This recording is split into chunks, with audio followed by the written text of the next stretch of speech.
Hi everyone, welcome back to my channel. कैसे हैं आप सब। और टाइम हो चुका है 5:15 5:45 बजे का और व्लॉग स्टार्ट हो रहा है शाम से। और अभी हम लोग सब सो के उठे हैं लगभग। मैं तो 3:30 बजे उठ गई थी, लेकिन बाकी ये हितेश और मेरे जो भाई है वो अभी उठे हैं बस 10-15 मिनट पहले। तो बस उठ के मैं थोड़ी देर ऐसे ही लेटी रही थी। और अभी मैंने बनाए थोड़े से नमकीन चावल, क्योंकि सोने से पहले हम लोग खाना वगैरह नहीं खाते, मतलब लंच नहीं करते, क्योंकि सुबह का खाना लेट बनता नहीं है, लेट खाते हैं क्योंकि हितेश की क्लासेस होते हैं ना। तो सुबह का खाना खाते खाते 11-12 बज जाते हैं, 11 तो बज ही जाते हैं, 10:30-11। तो फिर दोपहर में भूख नहीं लगती 1-2 बजे, और सब लोग सो जाते हैं क्योंकि सुबह जल्दी उठते हैं। और अभी थोड़ा बहुत फिर उठने के बाद बच्चों को कुछ खाने के लिए चाहिए होता है, तो आज ऐसा कुछ तो था नहीं। और तो मैंने नमकीन चावल बना दिए, वो भी दोपहर में गर्मी के टाइम में ना बहुत अच्छे लगते हैं। गरम गरम नमकीन चावल हल्का सा एक नाश्ता टाइप ही हो जाता है दोपहर के टाइम पे।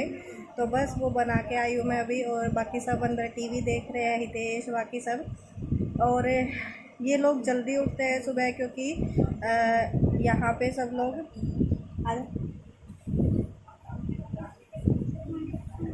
क्योंकि यहाँ पे सब लोग जाते हैं सुबह मॉर्निंग वॉक पे। तो हितेश भी जाता है, इसको बड़ा अच्छा लग रहा है आजकल। तो सुबह 5-5:15 तक उठ जाता है ये, फिर ये चले जाते हैं 6 बजे के आसपास।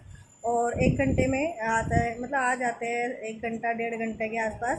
तो फिर बच्चों को थोड़ा बहुत देर नींद दिन में चाहिए होती है। दिन इतने लंबे होते हैं, एक तो दोपहर है, कहीं बाहर नहीं निकल सकते, दूसरा सुबह जल्दी उठते हैं। तो फिर हम लोग इनको दोपहर में थोड़ी देर सुला देते हैं, तो उठने के बाद लगती है इनको थोड़ी बहुत भूख। तो अभी मैंने थोड़े नमकीन चावल बना दिए हैं, सीटी नहीं आई अभी।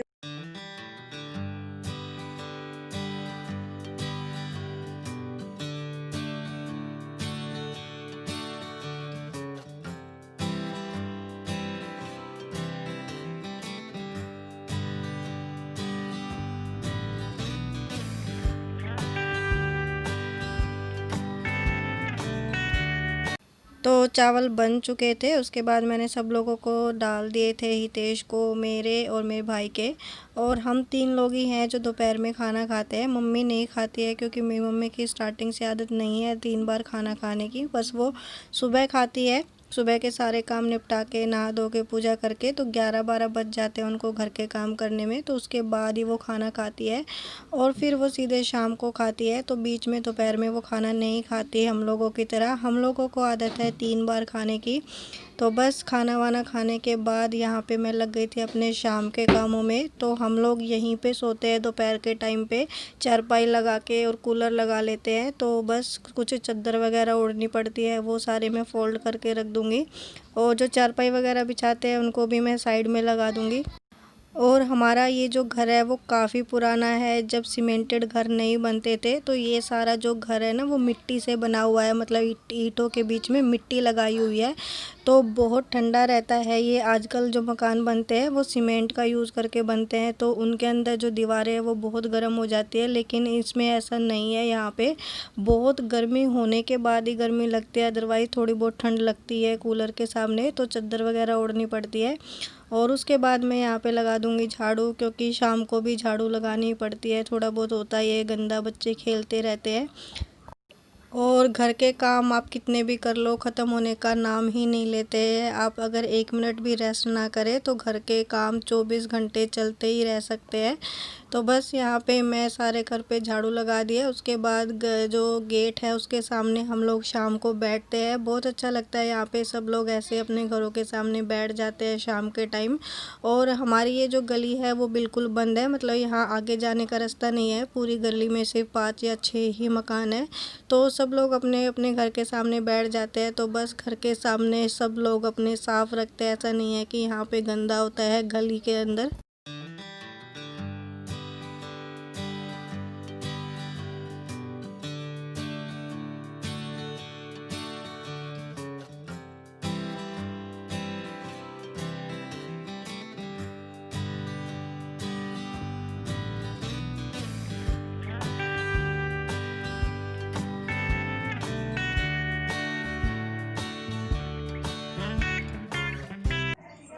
इधर आ जा बेटा, उधर ना टीवी चल रहा है तो थोड़ा मैं थोड़ी देर सुना था।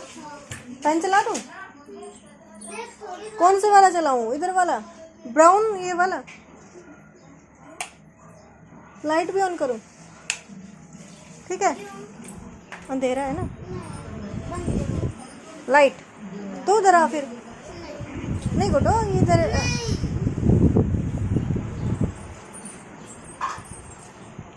बस दिख रहा है, इधर देखा। और आज हितेश के ना 2 टेस्ट हुए थे। कौन कौन से हुए थे? इंग्लिश और हिंदी के, और एक टेस्ट चेक भी हो चुका है। और कितने मार्क्स आए हैं? 5 में से 2। क्योंकि मैंने पहले बताया नहीं, फिर ये क्या तो मैम को पता चल गया, इसमें पूछ के लिखे, वैसे मैंने पूछ के थोड़ी लिखे थे। हाँ, क्योंकि मैम ने सिर्फ डिक्टेट किया था, ये लिख रहा था। तो इसने पहला जो लेटर था ना, जैसे डिक्टेशन बोली मैम ने, तो पहला लेटर लिखा था कैपिटल और बाकी स्मॉल लिखे थे। फिर मैम ने बोला कि सारे जो लेटर्स है ना वो स्मॉल में लिखने हैं, तो हितेश को वो इरेज करने पड़े। और हितेश की मैम को फिर लगा कि भाई इसने तो ना पूछ के इरेज करके तब किए होंगे ना। तो हितेश को मैं उसके मार्क्स दिखाती हूँ, उसने देखे नहीं है अभी तक। कितने मार्क्स हैं? 5 में से 5। 5 में से 5। Very good. और आइसक्रीम, वेरी गुड भी दिया है मैम ने, और आइसक्रीम स्टिकर भी दिया है ना। और हितेश ना सो रहा था जब इसकी मैम ने वो फ़ोटो भेजा है। एक्चुअली हस्बैंड के पास भेजा था, क्योंकि मैम के पास ना उन्हीं का नंबर है, तो उन्होंने मुझे व्हाट्सअप किया दोपहर में। ये सो रहा था, मैंने देखा, मैंने इसको ना जगा के ये भी बोला कि देख तेरे मार्क्स आ गए हैं। और पता नहीं इसने शायद नींद में देखा, इसने देखा तो था आइज़ ओपन करके, शायद नींद में था। तो अभी मैंने इसको बोला कि तेरे ना 2 मार्क्स आए हैं, क्योंकि तूने इरेज करके लिखे थे तो वो मार्क्स कट गई। लेकिन इसने अब देखे एक्चुअल में, है ना। तो अभी एक टेस्ट बाकी रहता है हिंदी का, कल 2 टेस्ट फिर से है। तो हितेश अब फिर से अच्छे से पढ़ेगा और फिर से फुल मार्क्स लेगा।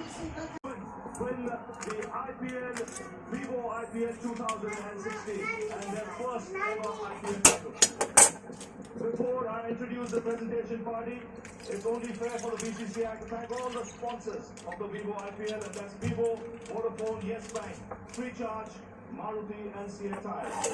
BCCI would also like to thank the Karnataka State Cricket Association and the Bengaluru City Police for all their support during all the IPL matches. और आज हम बनाने वाले हैं क्या? दूध वाली आइसक्रीम। दूध वाली आइसक्रीम।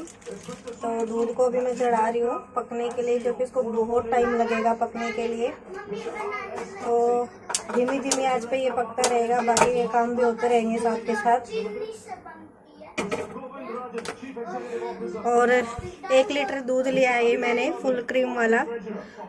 और हम 3-4 लोग हैं, तो हम लोगों के लिए काफ़ी रहेगा। तो दूध को मैंने रख दिया, पहले एक बॉईल आने देती हूँ, क्योंकि अभी ये कच्चा दूध है। उसके बाद इसको कर देंगे सिम, और फिर ये पकता रहेगा। इसको टाइम लगेगा काफ़ी, आधा पौना घंटा, 1 घंटा भी लग सकता है। तो धीरे धीरे इसको मैं बीच बीच में चलाती रहूँगी, 2 मिनट में, 4 मिनट में, जैसे भी मुझे टाइम लगेगा।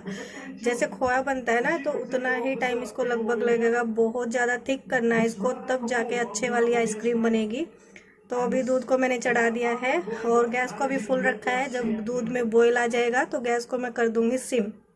और उधर अरवी बॉईल की है, थोड़ी सी सॉफ्ट हो जाए ताकि, क्योंकि अरवी को जब वैसे काटते हैं ना तो बहुत ज़्यादा खुजली होती है। तो 1 सीटी उसमें लगवा लिया, क्योंकि सब्जी बनेगी अरवी की। तो दूध को मैंने रख दिया है बॉईल होने के लिए, और बीच बीच में मैं इसको चेक करती रहूँगी, अदरवाइज़ दूध एकदम उबल जाता है और वो बाहर निकल सकता है।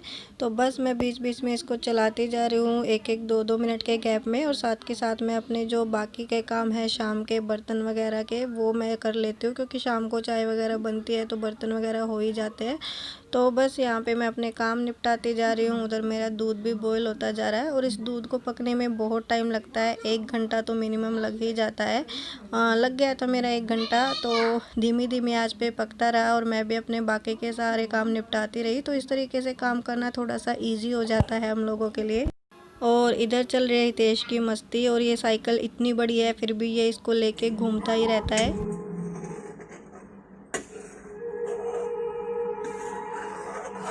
तो दूध के अंदर ना पहला बॉईल आ गया है, और धीरे धीरे इसको पकना है।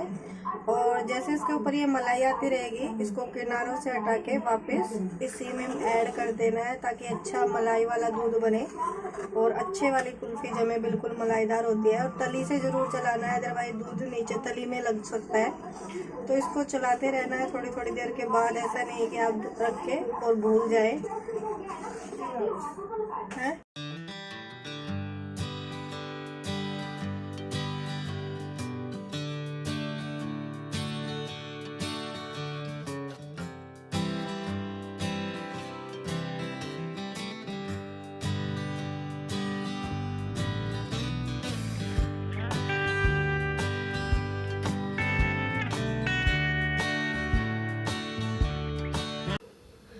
तो यहाँ पे आप देख सकते हैं दूध एकदम गाढ़ा हो चुका है, बिल्कुल जैसे खोया होता है। अगर मैं इसको और थोड़ी देर पकाऊंगी तो ये बिल्कुल खोया बन जाएगा, लेकिन हल्का सा लिक्विड ही रखना है खोए से हमको इसको, तो बिल्कुल मलाईदार कुल्फ़ी बनेगी। इस तरीके के टेक्सचर की अगर आप कुल्फ़ी जमाते हैं तो बस इस स्टेज पे मैंने इसमें डाल दिया था मीठा, मतलब चीनी डाल दी थी, जैसे भी आपको टेस्ट रखना है।